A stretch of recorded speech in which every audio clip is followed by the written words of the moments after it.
Alors, ça sert à quoi une balance des paiements? Eh ben, d'abord, ça permet de connaître la position extérieure du pays. Hein, une balance des paiements excédentaire, entre guillemets, parce qu'en fait, comme le document comptable est équilibré, il est assez peu judicieux de parler d'excédentaire, mais enfin, ça a aussi un sens économique. Donc, quand la position extérieure du pays est excédentaire, eh bien, ça veut dire que le pays est créditeur vis-à-vis du reste du monde, c'est-à-dire que le reste du monde a une dette vis-à-vis du pays. Et à l'inverse, eh bien, quand la position extérieure est déficitaire, c'est-à-dire que le solde de la balance des paiements serait négatif, eh bien, la position du pays correspond finalement à une dette vis-à-vis du reste du monde. Hein, donc il faut bien intégrer la signification de ces soldes.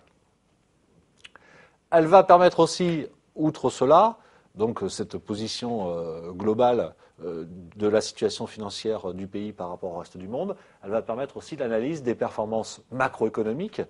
Effectivement, c'est parce que on a plus ou moins de croissance qu'on va avoir plus ou moins de résultats en termes d'exportation ou en termes d'importation. Donc c'est aussi révélateur des performances macroéconomiques d'un pays, mais aussi, et peut-être surtout, des performances microéconomiques, c'est-à-dire eh bien, quelle est la compétitivité des entreprises françaises, hein, puisque finalement les exportations de biens et de services dépendent de la compétitivité de nos entreprises. Donc, à travers les résultats de la balance des paiements et en particulier de la balance commerciale, eh bien, on va avoir des indicateurs de performance des entreprises, et notamment des grandes entreprises françaises, puisque ce sont elles qui participent le plus à l'effort d'exportation. Donc une signification microéconomique intéressante et surtout mésoéconomique, c'est-à-dire, vous savez, la méso, c'est entre la micro et la macro, et ça s'intéresse, par exemple, à un secteur d'activité.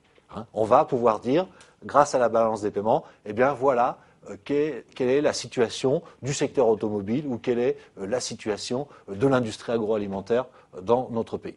Hein, donc c'est aussi un bon indicateur de spécialisation d'un point de vue sectoriel.